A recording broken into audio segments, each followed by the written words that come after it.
Welcome to the Network for Responsible Public Policy. I'm Jenny Wilson, a trustee of NFRPP. The Network for Responsible Public Policy brings timely, fact-based programs to educate, inform, and foster civic engagement. Tonight's timely program will explore eroding ethics and the fallout from rollbacks on accountability. Our moderator is Hugo Balta, the executive editor of The Fulcrum, a national cross-partisan news publication. Hugo is also adjunct professor at the University of Washington and Columbia College, Chicago. Tonight, Hugo is joined by two leading voices in government ethics. From the nonpartisan Campaign Legal Center, we welcome Delaney Marsco, the Director of Ethics, and Kedric Payne, the Vice President and General Counsel and Senior Director of Ethics. Please visit our website to read Hugo, Delaney, and Kedric's extensive bios. We also encourage you to visit Campaign Legal Center's website, campaignlegal.org, to learn more about the organization's mission to advance democracy through law at all levels of government, while fighting for every American's rights to responsive government and a fair opportunity to participate in and affect the democratic process. Their work is especially vital to our democracy at this moment. As always, we will take audience questions and ask that you type your question into the Q&A box. Our panel will respond to as many as time allows. A video of tonight's program will be available in the coming days on our website and our YouTube channel. One question we consistently hear is, what can I, as a citizen, do? We'd like to turn the tables a bit and ask our audience a question. Whether you agree with the current state of our politics or not, what are you doing to respond? Send us an email at info@nfrpp.org and tell us what actions you're taking. Are you joining protests, writing your elected officials, penning letters to the editor? What are you reading? We're curious. We'll compile and publish what we learn in an upcoming NFRPP newsletter. Hugo, Delaney, and Kedric, I'll turn the program over to you. Welcome to NFRPP. Thank you very much, Jenny. And thank you to everybody who's joined us tonight for this very important conversation that I know you will find thoughtful and thought-provoking. So a little bit of housekeeping. I have a list of questions for our two guests, but I encourage you to send your questions to us via the Q&A option at the bottom of your screen. I'm going to weave in through the conversation with questions that we have for our guests and include your questions as well.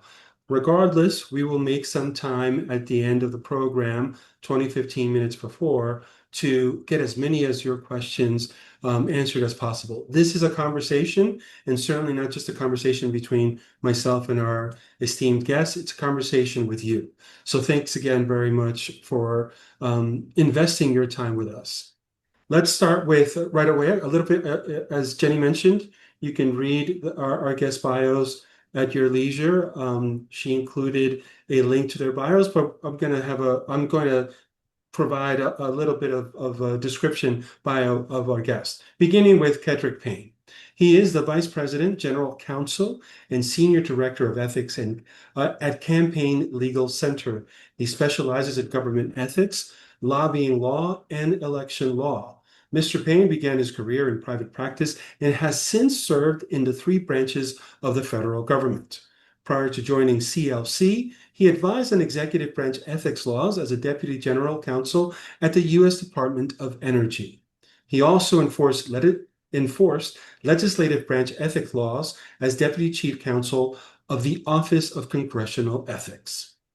Delaney Marsco is Director of Ethics and Campaign Ethics at Campaign Legal Center, where she works on CLC's ethics watchdog and policy reform efforts at all levels of government. Delaney's work encompasses a wide range of ethics issues, including congressional stock trading reform and conflicts of interest in the federal executive branch. Her watchdog work has led to numerous investigations into ethics violations by members of Congress and senior executive branch appointees. And her expertise is regularly relied on for ethics reform legislation. Thank you to the members of our panel for joining us tonight. So let's kick it off with the first question, and directed to you, Kedric, if you could start us off. Before we begin discussing how ethics standards are eroding, can you first explain what the ethics standards are and why we have them? Sure. I think that's a good place to start. And I'll even start even before that, just to talk about what do we mean by ethics in the government standpoint. And the way to think about it is we're talking about conflicts of interest. So if you are a public servant, you are supposed to serve the public interest and nothing should conflict with that duty. So many times you can expect that financial interests or interests associated with your former employer or with a former client may conflict with your duty to serve the public interest. So the laws that govern conflicts of interest were established following Watergate back in 1978. So they're pretty old and they've been tried and tested. They're all encompassed in this law called the Ethics in Government Act. And the part that's important to know is that it basically requires that any financial interest is disclosed to the public, so they're fully aware of any potential conflict. And then there are certain recusal requirements so that you're not working as a government official on something that could financially benefit or benefit someone you know in a way that's improper. And if you don't recuse, there are certain requirements so that you can divest, that is, sell those assets to avoid any particular conflict of interest.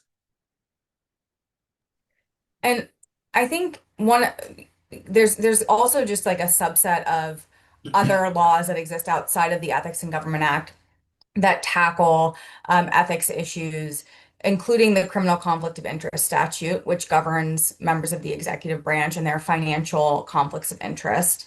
And also one kind of area of law that we haven't talked about yet, and we will only talk about in the context of its absence, is the ethics pledge, which you may have heard about in the first Trump administration, and was an executive order that President Trump put out and that every other modern president put out. And it governed kind of these revolving door issues that you would potentially see when you have a new administration coming in and appointing new people to the top of the agencies. And the ethics pledge would really tackle kind of like if you had a lobbyist who was potentially going to be appointed to a government post and what they could do in their government position vis-a-vis their former employers or former clients.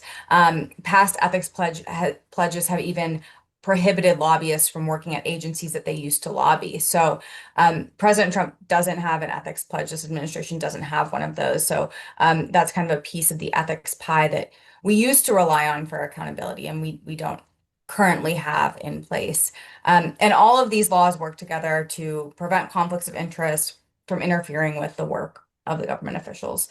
And a lot of these laws don't directly apply to the president. So a lot of the issues that we're seeing right now in the news, the reason we're seeing them is because the conflict of interest statute, for example, doesn't apply to the president.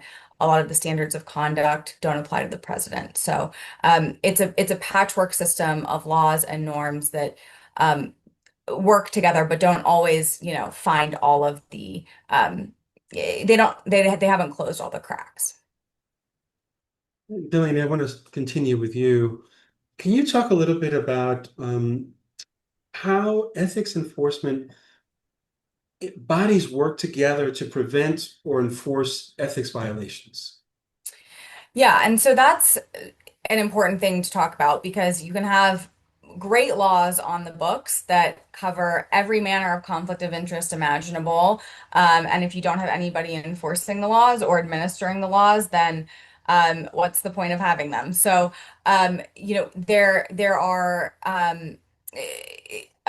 there's a system of ethics enforcement administration across the federal government that work together to make sure that these laws are adhered to. So the Office of Government Ethics is the centralized independent ethics agency. And OGE, as it's called, administers the financial disclosure program that Kedric was talking about earlier. That, thousands and thousands of public financial disclosure filers go through the Office of Government Ethics to make those financial filings complete and accurate, and then, made publicly available. That's the responsibility of the Office of Government Ethics. The Office of Government Ethics also makes sure that the agencies are complying with the ethics obligations that they're responsible for. So there are also these agency ethics officials, designated agency ethics officials, and the acronym is DEO. And these DEOs are on the ground. They're doing the day-to-day work of the ethics program. They're folks who know what the conflicts of interest are and what might come up in the course of an official's duties. And they work together with the official and the Office of Government Ethics to ensure conflicts of interest are prevented, and resolved in a timely manner, or before they occur at all. And when there's a conflict of interest that wasn't headed off in time, so if these agencies missed something or something came up in the course of an official's duties and there was a huge conflict of interest that impacted an official's work, a complaint could be filed with an inspector general. So a lot of the agencies have inspectors general, and also kind of a Watergate, a post-Watergate phenomenon. And these inspectors general are supposed to investigate fraud and waste and abuse in the executive branch, and they would investigate violations of the ethics laws. And then, there would eventually be consequences as a result of those investigations. And, I think all of these parts work together from even before an appointed official starts working. When they're entering government and they're disclosing their financial interests, they're supposed to be working with the ethics officials from the moment that they're kind of tapped for a position. And then this ethics, apparatus is part of their lives until after they leave government, and these post-employment restrictions latch on and restrict what they're allowed to do after they leave government. And it's all it all works together. There's not just one agency that does it. It's a government-wide program. Hedrick, one of the things that following up and going to you next is, what are the top 3 indicators that you see of a troubling ethics shift that may be unnoticed by others? Oh, well, it goes right with what Delaney was just discussing, which is you have all these different bodies that are supposed to enforce the laws, but they've been dismantled really below the radar. So in the first week of Trump's administration, he took away the head, that is, fired the head of the Office of Government Ethics, the Office of Special Counsel, and then he fired multiple inspectors general. So what that means is that it is almost impossible to have confidence that you're going to have any enforcement of these rules that apply across the federal government. And it sends a chilling effect to others who are involved in ethics, that they may lose their job if they are too active. So that's the first indicator, is that you have this eroding of the enforcement bodies. And then second, you have this new norm establishment within the presidency. And what I mean by that is, there are certain traditions that the president is supposed to follow to avoid having a conflict of interest. But the current president has just ignored those traditions, those norms, and created new ones. So he has all of these financial interests through his companies that are benefiting from the policies that he's working on. Cryptocurrency is one of the ones that is most noticeable, but also different deals with entities and countries in the Middle East at the same time that his company is negotiating real estate deals with them as well. So you see that it's not only a violation of that norm, but it may set a new norm. And I think one example of how it may set a new norm is how in the first Trump administration, he did not follow the norm to release his tax filings. So you don't know his income tax filings. And it was a huge uproar. Now you fast forward to the second term, He didn't release those this year either, but no one even talks about it. It's almost not even expected that he would follow this tradition, and he's created a new tradition. And Delaney, you might have another one. Yeah, I think what we talk about a lot when is kind of just the collective weight of some of these um, lower impact ethics issues, I'll say. So, one thing we saw just recently in the news is that the Office of Special Counsel was investigating a former employer for a violation of a law that really only applies to like current officials.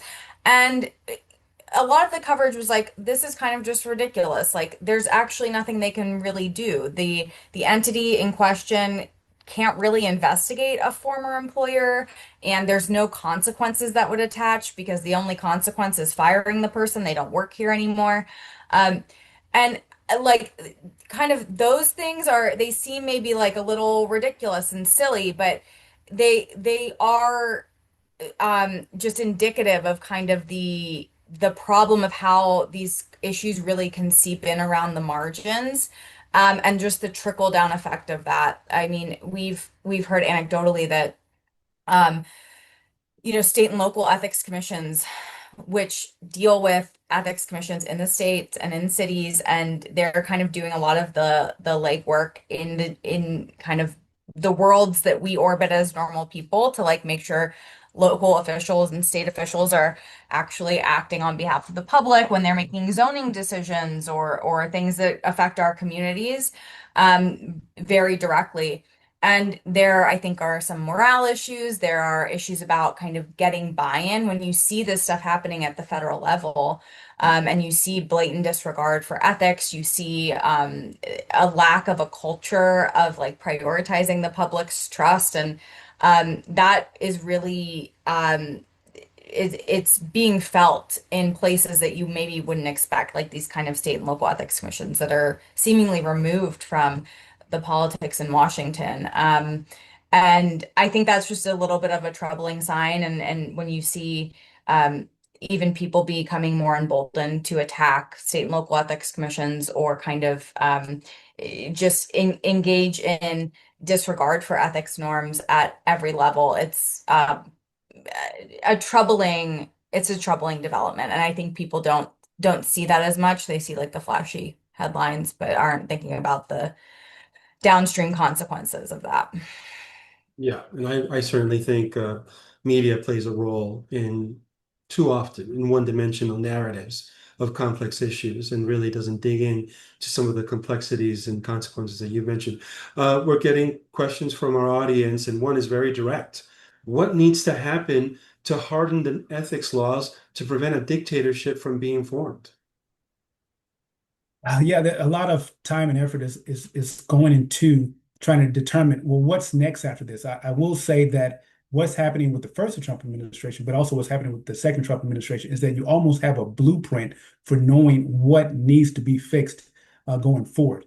At least what is clear is that you need a enforcement body for the executive branch that is independent of the president, can have subpoena power, can go in and conduct investigations, and does not have to worry about the head of that organization being terminated, like what happened with the Office of Government Ethics. So creating a commission on federal ethics, which was proposed in prior administrations, should be one thing that is used to fix the situation. Now, that would only really apply to the agency officials.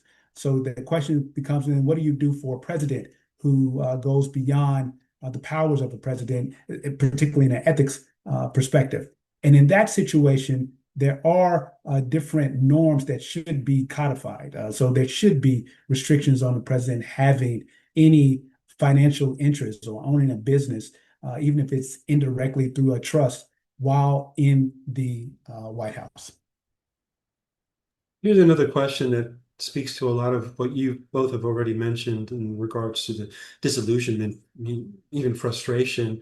The question is, are we past rules and ethics in this administration when the president can ignore or even fire those who he disagrees with? Similarly, in most departments that have heads that seem to only answer to the president, how are the guardrails of ethics to be enforced?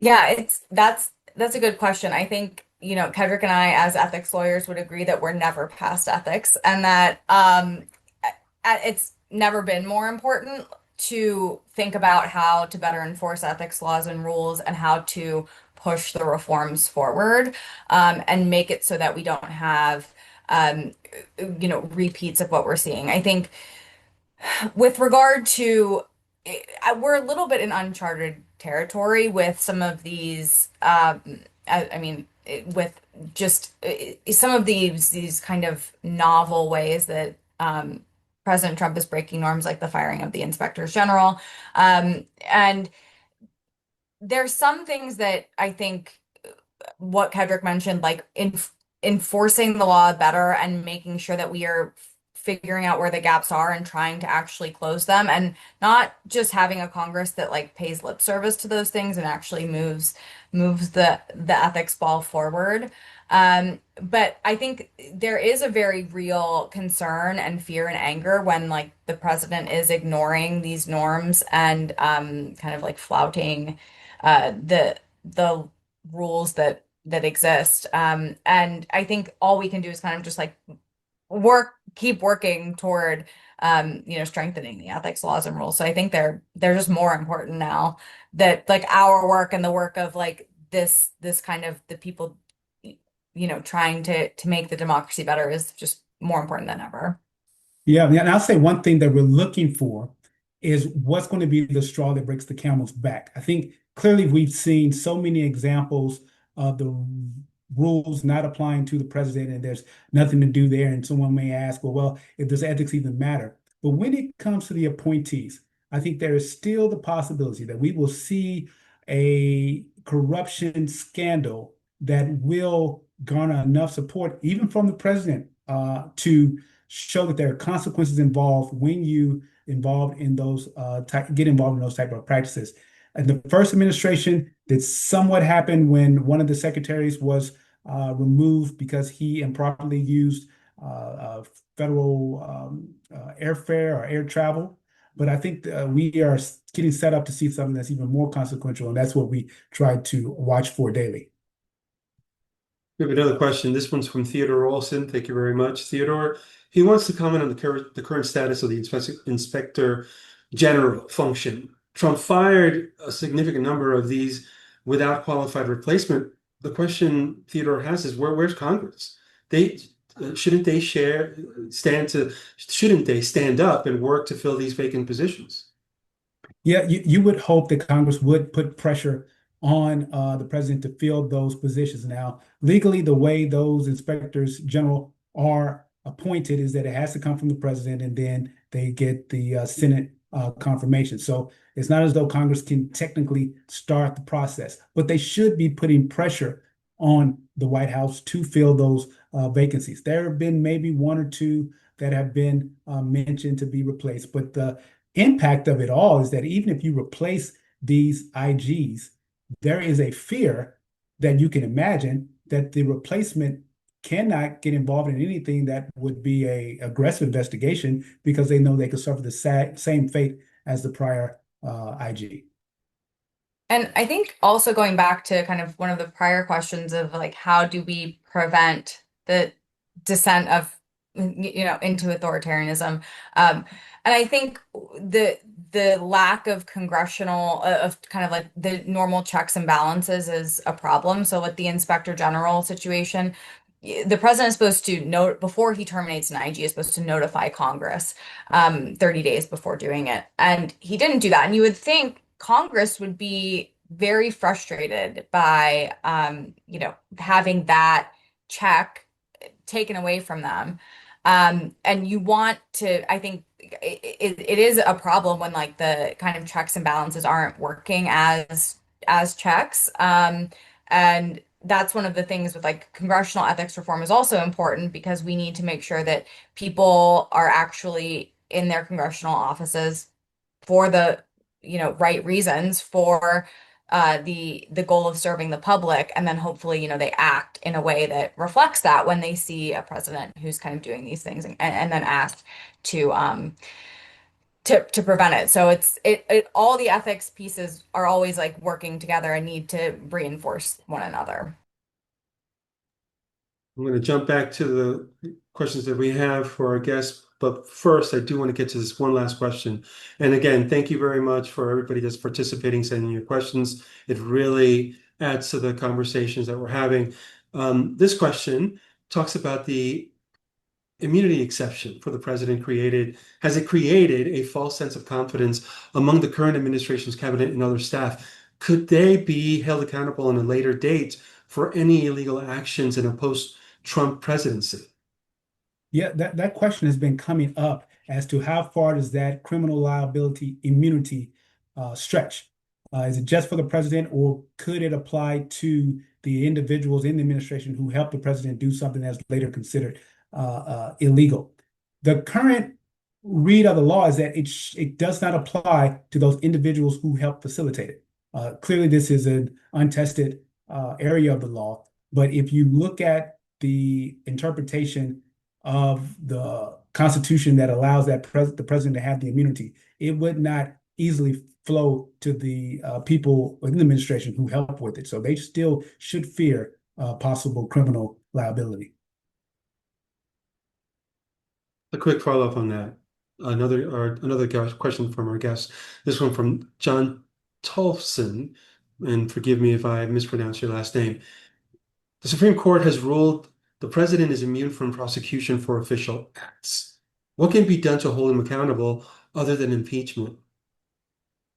When you think about the Constitution, it is really just impeachment to hold the president accountable. That's just what's been put out there. And with the fact that the criminal liability will not be something to hold the president accountable, at least while definitely not while he's in office. Any criminal case would happen after he's in office. So to the extent that anyone sees what's currently going on and wants to end it, stop that behavior, the Constitution really just provides for that clear power of the Congress to proceed with impeachment. All right. Next question for you, and we can start with you, Kedric or Delaney. How are these indicators of corruption different from past administrations? I can start that one off. The past administrations, and we're going back hundreds of years, had scandals, but they did not involve the president profiting off of the presidency.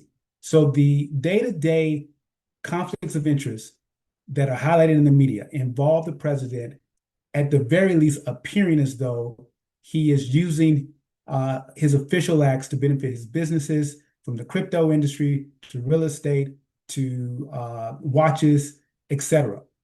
If you look at the most well-known corruption scandals, they involved other problems, but not this. So Watergate, one of the most well-known scandals, involved the president really trying to get power, trying to win the election, and then the cover-up, but not trying to get rich. The Teapot Dome scandal, which goes way back to the Harden administration, but that was the big scandal before Watergate. It focused on kickbacks that one of the cabinet members received from oil companies. And then the first huge scandal, which was Credit Mobiliar scandal, involved kickbacks that went to members of Congress. So you can see even Ronald Reagan, and something like you look at this Iran-Contra scandal, it's not about a president profiting off of the presidency. So that's why this is so different, because the corruption is so focused on money, personal enrichment, and the true basic concept of what it means to be corrupt. Yeah, and I'll add to that I think one thing we're seeing that's different than past administrations is just the kind of blatant capture at the top of government by wealthy special interests. So that ethics pledge I mentioned earlier, that would kind of prevent the revolving door from swinging and swinging in certain ways. There isn't even a semblance in this administration of trying to prevent the regulatory capture that the ethics pledge was designed to help prevent. We did a study and found that 21 former lobbyists have been appointed to senior executive branch positions under this Trump administration. And 8 of those would have been prohibited from having their roles under prior iterations of the ethics pledge. And even President Trump's first administration's ethics pledge would have put in place these safeguards that would protect against the worst types of conflicts of interest that would kind of create this capture situation. So that's a big one, big difference here. And the last thing I'll cover here is the use of like the pay to play playbook. I just think there's been an outright encouragement of paying to play. So spending money and getting access and influence in return. And there's just been the creation of an environment where the influence efforts of these wealthy special interests can really thrive. So an example of this would be the inaugural fund. So the inaugural fund, which supports the president's inauguration, it can accept unlimited donations, including corporate money. And it can and is and has been in the past as well used as a way to kind of buy political access and influence and curry favor. President Trump's inaugural fund this year raised over $200 million, which is an unprecedented amount. And since that inauguration, we've seen him take several measures to benefit the industries and the corporations that, cut these multi-million dollar checks for his inauguration. And we also saw in the pay to play sphere the now infamous meme coin dinner where he has this meme coin. President Trump has this meme coin. It's one of his several crypto ventures. And he, put out a call and said, all my biggest crypto supporters, the highest buyers are going to have this dinner in Washington, and I'm going to go there and we're gonna rub elbows. It's a very, very blatant pay for access situation.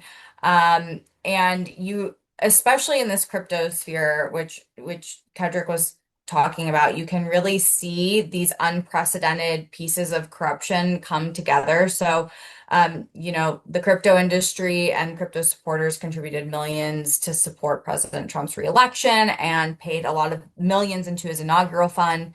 Then he installs major crypto industry supporters at the top of his administration to create a friendly environment for crypto. And then he stops enforcing the law against firms that gave him the millions. And then he has his own crypto investments that he, has a vested interest in seeing succeed. So it's all this cycle of corruption, and it's in a very unprecedented scale.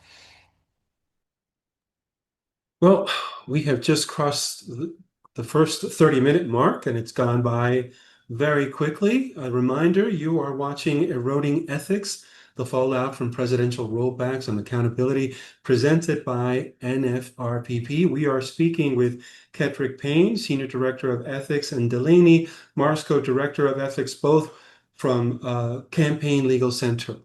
Let's continue the conversation with a question from our audience. This one comes from Michael James. Should the Supreme Court have enforceable ethics oversight? Is that the role of Congress, and do they have the authority to force a justice to reuse themselves when they are ethically compromised? This is a issue that we've been working on for years. So for those who don't know the background, the Supreme Court only recently passed a code of ethics that applies to them. This was maybe 2 years ago after lots of ethics scandals. But even though they have a code of conduct, they don't have any enforcement mechanism. So to answer the question, there should be an independent body within the Supreme Court that enforces their code of conduct. And that should be created by the Supreme Court. And I say that they should create it because that's the way it's done across the government. In the executive branch, you have the House and the Senate both create their own ethics committees that enforce the ethics rules. And in the executive branch, you have that Office of Government Ethics and then agency ethics officials who enforce those rules. So for the Supreme Court, they really should do it themselves. Can Congress do it? they can be very creative to do it, but that's not typically the way it would work. But similar to the way that Congress created the Office of Government Ethics and the positions of ethics of agency ethics officials, it is possible for Congress to legislate an enforcement mechanism. Another question from our audience is it, and this is something that's been in the news for some time around gerrymandering, what's happening in Texas. Is it an ethics violation for Trump to tell Texas outright, quote, to pick up 5 seats by redrawing their districts? Delaney, I'll let you take that one. So I don't think there's an ethics violation here. I don't know if there's some other violation at play, in terms of his involvement in kind of state redistricting issues. But I'm sure our redistricting experts on staff at CLC would have some thoughts on this. But in terms of like the president getting involved in kind of either hot button or political issues, there aren't really any ethics guardrails there. So I think, there was in the Trump's first administration, there was a lot of there was just a ton of coverage of Kellyanne Conway's Hatch Act violations, and that came up a lot, the Hatch Act.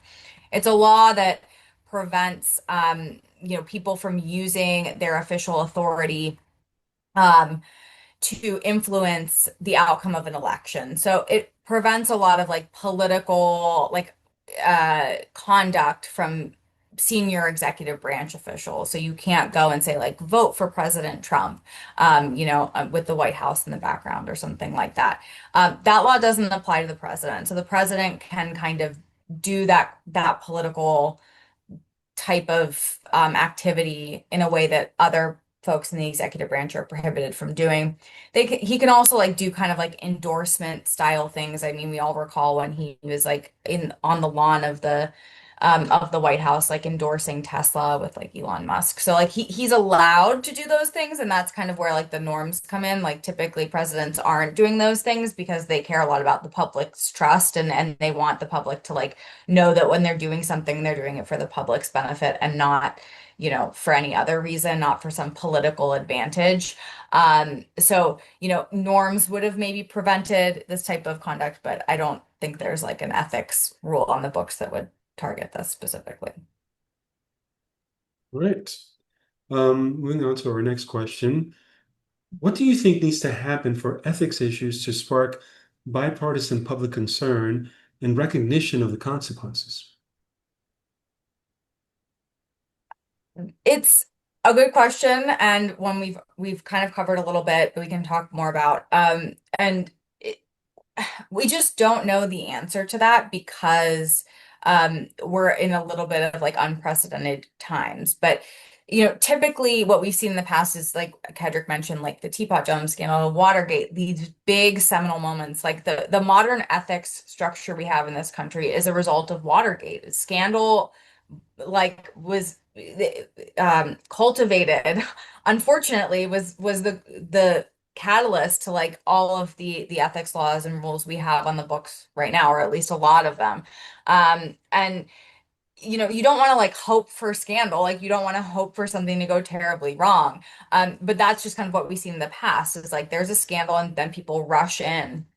And I think we all really thought that after the first Trump administration, there would be like which was in itself like very unprecedented in the ethics laws and norms being curtailed. And I think we all thought that there would be, the Congress and the next presidential administration would just rush to kind of patch these holes and codify the norms. And we didn't really see that. And so I think there might just need to be something where there's like an impact on kind of what we call the kitchen table issues. Like it just really needs to resonate with people. And that's hard in the ethics space. It feels a little more removed from what's actually going on, even though it's like underpinning everything that's going on. But it's when we talk about like the crypto conflicts of interest, for example, that that's not like very something that really resonates with like most people every day. Like they know what corruption is, they see how it's corrupt and it matters to them.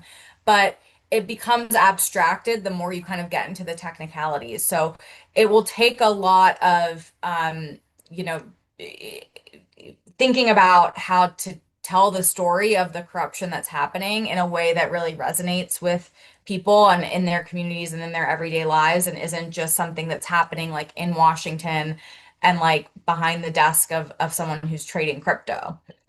Yeah, and I'll add to that where, there are different theories about what's going to be that one thing that leads to a scandal. One, it could be, as Delaney said, is kitchen table issues, but also in the past, we've seen that there is a public uproar when it looks as though someone's lifestyle is just so extravagant that it looks like you're taking advantage of the public. Most recently, you saw this with Senator Menendez and the gold bars and the Mercedes. May not affect your kitchen table issues, but it's something about it that universally people don't like to see. And then one other theory is that it may be big business versus big business, not the individual who becomes upset, but the government contractor who loses lucrative deals because there are other government contractors who are essentially paying a fee to make sure that they can maintain their contracts, or at least you have the appearance that that is happening.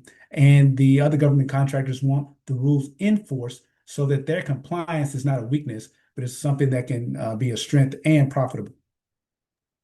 We've got two questions from the audience around Doge, and I want to let everybody know that NFRPP is working on a program focused on Doge, and we will certainly touch upon that subject.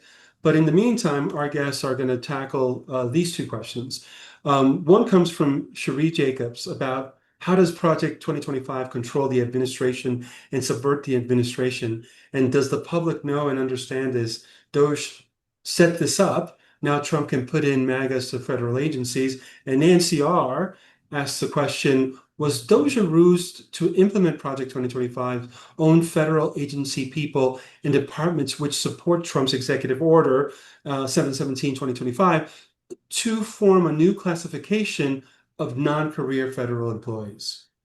Yeah, I'll take part of that to the extent that I can answer, right? To know exactly what Doge is doing is very hard to do. But what I will do is trace my understanding of what Doge was trying to do to Elon Musk and his words that he used to describe it back before the election. I think this was October of last year.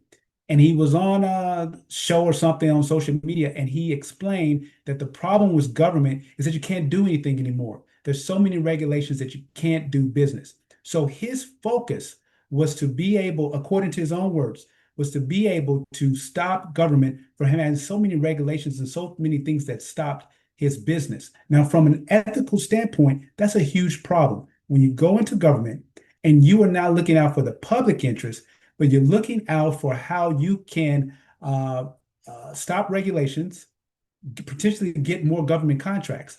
And if you look at the list of activities that Doge was involved in, there is ample evidence to support an argument that the cuts to agencies were many times focused on those agencies that were regulating his companies and were investigating his companies. And then he was able to chill those investigations. And he also was able to influence contracts. So one that was prevalent in the media was the contract or the business relationship between Starlink and the FAA, where Musk was publicly involved in that transaction. So that may be more of what Doge was involved in, but we will not know until more facts come out. And maybe there's a connection to Project 2025, but as far as I know from the public record, that's not clear. And I can talk a little bit about kind of, I think there was a question in there about like the employee status. Um, and that's something that we have found that there is there's a lack of transparency around a lot of these Doge officials and their financial interests. And so it's very hard to ascertain whether or not there are conflicts of interest. For a lot of these Doge employees who are kind of detailed to the agencies, it's hard to get their records. And as you know, I think the question indicates is there's a lot of them are special government employees. Some of them have gotten ethics waivers. And so they'll serve just a short amount of time in government. And so the window to kind of get information and stop a conflict of interest before it occurs is very short. And SGs are not new. It's a classification of government employees that exists for, very valid reasons and has been used in the government for a variety of good reasons. But in this case, we're seeing it kind of wielded in a way that I don't think we've seen before with kind of the creation of this pseudo agency, this entity of Doge. And then with Elon Musk, he was a special government employee. The situation with his employment and how it was classified meant that he didn't have to file a public financial disclosure report. And there was not really a ton of vetting, I would say, for him to kind of have this amount of power and this position in government. Typically, somebody with what seemed to be a lot of power and decision-making authority, like Elon Musk, would be an appointee who would have to have the advice and consent of the Senate. And so you would have that additional check before he would kind of engage in this work. And we didn't have that with Elon Musk and kind of the Doge apparatus. So there are a lot of transparency and accountability issues with Doge. We don't know what a perfect democracy looks like. What are the lessons learned from history of how to stop ethics from eroding and to rebuild? Yeah, I can start. It's true we don't know what a perfect democracy looks like, and that means there's a lot of opportunities to make it perfect. And corruption is a moving target. I mean, I think what we've been talking about for the past 45 minutes is that there are a lot of new and novel ways that people can find to be corrupt or create an environment where corruption can thrive. And so there are a lot of different there's a lot of potential to find the cracks and fix them. I think there's a huge problem with when we talk about ethics with like the public's trust and the deterioration of the public's trust. And so I think that public buy-in is really important. Like we know from polling that people care about ethics issues, that they are something that people care about. But I don't think there are like single issue like ethics voters. If you really pulled back the layers of the onions, like everything is an ethics issue. But I think we need better ethics needs better marketing, and we need people to really be kind of buying in at every electoral level. And then we also just need, consistent application of ethics laws and the political will to actually codify the ethics norms and enforce the law and like make new and better laws to like fix these problems, because these aren't what we're seeing right now isn't an unfixable, unsurmountable, unmanageable problem that we just need to be resigned to living with. I don't believe that. I know Kedric doesn't believe that, and I think a lot of people don't believe that. So I think we just need to find the ways to, push for better ethics laws and make sure that what's on the books right now is actually being consistently enforced, and make sure that there are the bodies in place to actually do that work and that there are people supporting that work. Yeah, I agree with that completely. And in history, we've seen that how you get people supporting that work and how you better market ethics is when you have candidates who are running on a platform that prioritizes ethics reform. So we haven't had that in a while, but there have been times in the president and with the leadership in Congress where the main issue is to say, I'm going to reform ethics laws, and it becomes a key issue. In the past few elections, there have been so many other crises going on, from the pandemic to so much other things that has not been the focus, even though it's always been an issue with ethics And as Delaney was saying, many times when you pull back all the different layers, it always going to have an ethics problem at the root of any other problem.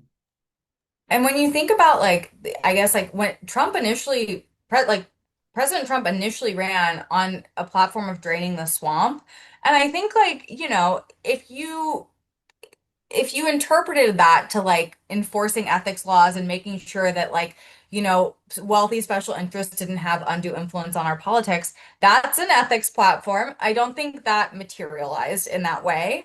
I don't think that's necessarily what he was getting at, but like, that messaging could have been very, very promising if it had materialized in like in the pro ethics way.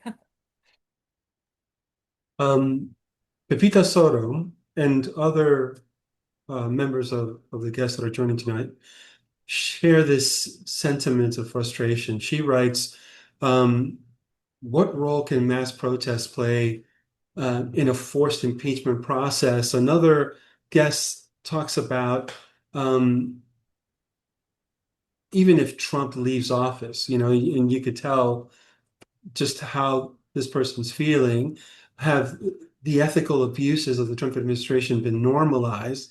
And another guest writes about Trump and not really having or appearing to care about his ethical behavior. The question is, in what can citizens do to engage, to push for ethics in government?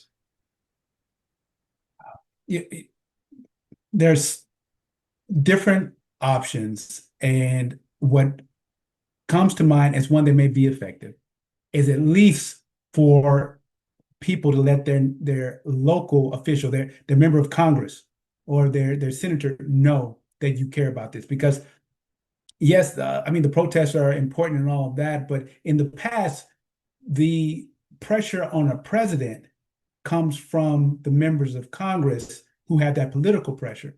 It's just so strange now that we're in a situation where the leverage that Congress could have by saying, hey, we're not going to pass your legislation or move it as quickly if you continue to have these direct conflicts of interest. Like, that doesn't happen. But there's no reason to give up on the fact that that could happen. So the question is, like, what can you do? That's one thing. What can you do that's going to be the most effective?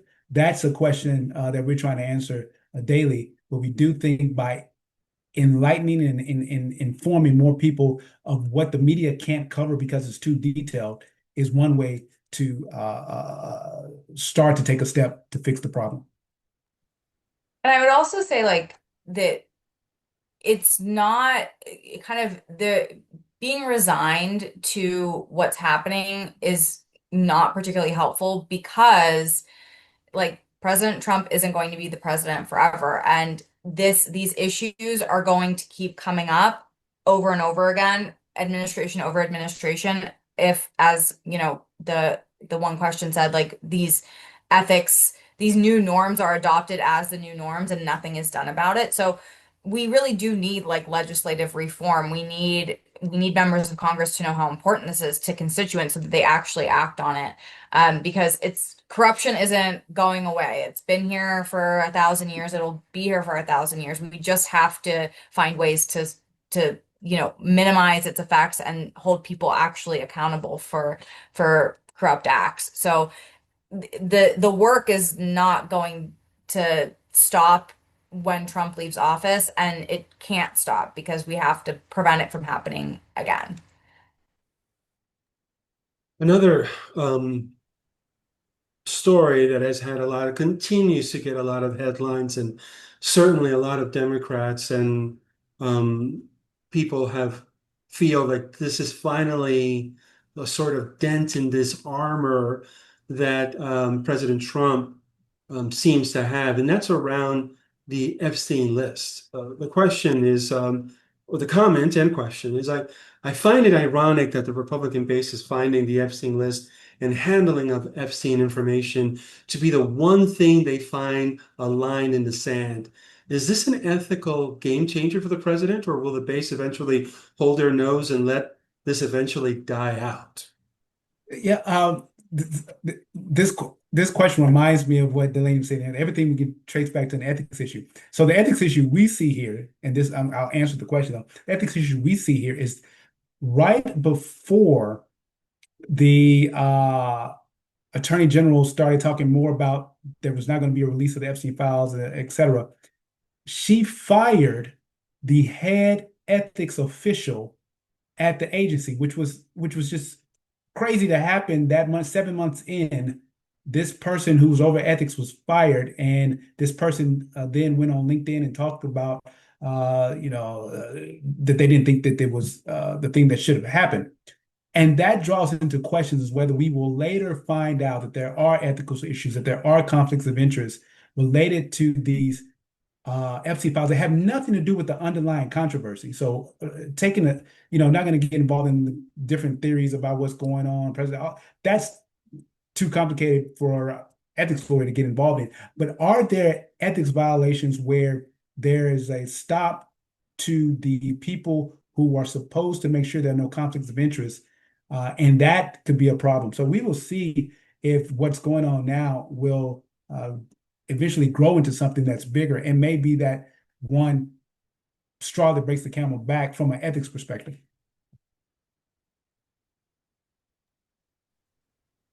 Next question I have for you guys is about CLC. What does CLC see as the major solutions for the current state of ethics? What's the path forward? Delaney, I'll let you start. Yeah, so I think in terms of, we've seen a lot of legislative proposals in the past come out directly tackling like presidential conflicts of interest. So there have been laws that will get at some of these bigger issues we're seeing with President Trump and his real estate transactions and his cryptocurrency ventures. And I think those are really important. We've also seen a lot of legislative efforts to help prevent conflicts of interest in Congress. And as we've mentioned before, like everything's interconnected. So an ethical Congress can hopefully reinforce and help create a better, more ethical executive branch. So there are legislative solutions that we've seen that will help. And we need those to actually get passed. We need, members of Congress to prioritize these measures. Obviously, members of Congress are very busy. They have a lot going on, but there's, room for these changes to be made. So I think legislative solutions are really important. And then I think just on the accountability side, we need a better accountability structure in the executive branch. I think Kedric talked earlier about, kind of having a central independent ethics and investigatory body for the executive branch. So I won't repeat that, but obviously having the laws on the books isn't enough. We need people to actually be held accountable to follow the law, and actually have real incentive for them to follow the law. So I think it's a dual solution, and again, it's possible, and we've seen it happen before, and we can get these solutions through again. I just will take a little bit of political will and a lot of work. Yeah. And the work the CLC has been doing to make that list a reality is that we work with lawmakers to draft particular legislation that will fix and close the gaps in the law that we know are there, and to make sure that you don't have unintended consequences. And we also, on the day-to-day, are investigating potential violations and filing complaints with the IGs, even though they may not be doing their job, and we follow with the OGE, even though they may not be equipped to do what needs to happen. We think it's still important to let the lawmakers know that someone is watching what's happening. So we filed complaints against the Secretary of Treasury most recently because he has not divested of his assets that are clearly a conflict, even though the law requires him to do this, and it's past the deadline. We've filed complaints against these agencies that are not releasing the information about DOGE employees, and therefore we don't know what their conflicts of interest are, and they have conflicts of interest while they're in government, and when they leave. So we're continuing to fight this every day. All right, we're coming up to the end of our session. I see Jenny pop up. Jenny, the floor is yours. Great. Hugo, Delaney, Kedric, this has been a really great conversation. There's a lot to think about, but I think you've opened up so much, so many different directions for us to take the information and digest it. Probably most important, it sounds like, is to reach out to our legislators and let us know how important we think ethics reforms are in our government. But thank you very much for sharing your expertise with the NFRPP audience. We really hope you'll come back again as we continue to navigate this new and evolving normal. To our audience, thank you for joining us tonight for some fantastic questions. As Hugo said, we will have a program on Doge coming up in the next couple of months. We're putting that together as we speak. And I think that'll answer a lot of the questions that have been asked tonight. Our next program is Thursday, September 4th. Zephyr Teachout and Roger Berkowitz will discuss corruption and power at the top. We hope to see you all then. Good night. Thank you all.